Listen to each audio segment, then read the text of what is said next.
It's a witch tick cold day in the neighborhood. A cold ass day to be a witch. Would you be mine? Could you be mine?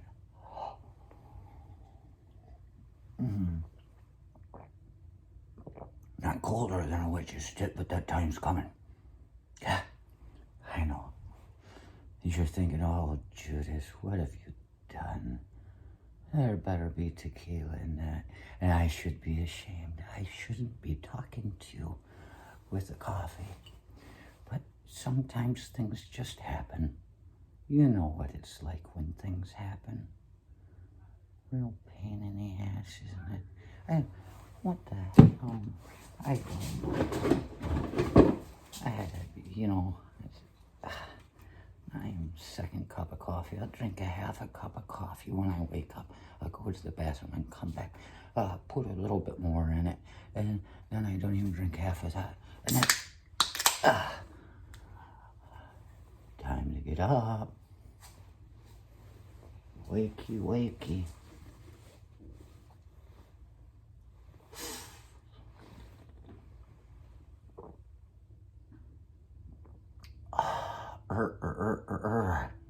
So there it is.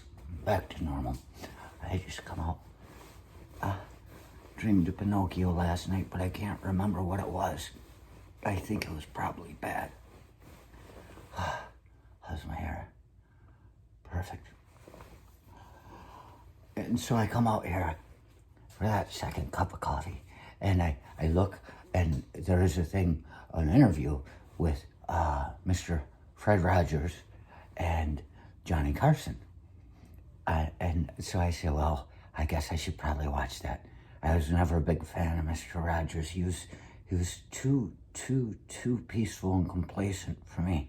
Anybody that visits a bunch of orphans and adoption agencies and stuff while he's going to college, anybody that calm and peaceful, it sounds to me like there's a storm boiling inside. And if we haven't heard about things that Fred Rogers did to small boys, then I guess he didn't do it. Good for you, Fred. I never was sure about you. I guess I should have said it before you died.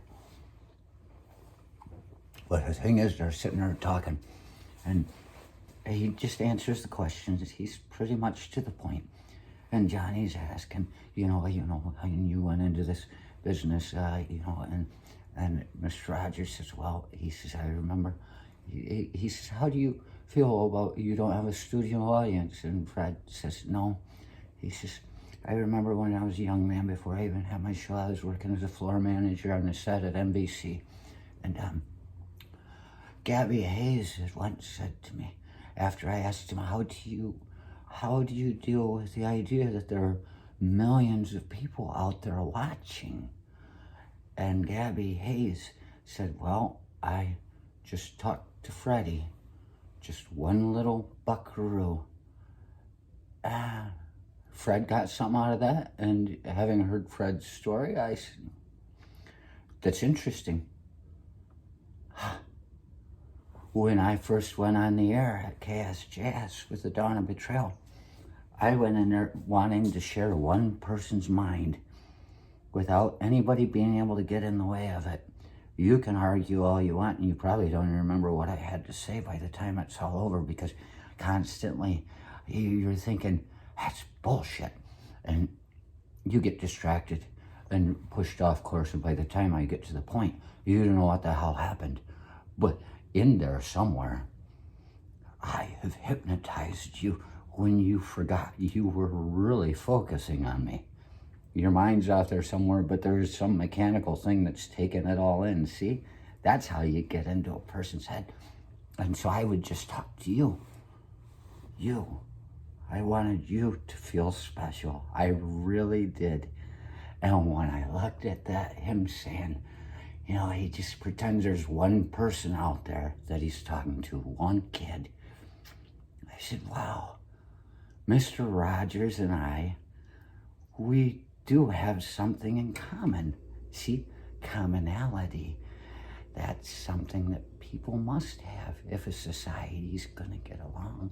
We have to be able to have something in common, even with people we don't care much for, to understand that they're just like us. And as it turns out, Mr. Rogers and I do have something in common. Only difference is you are the only one listening.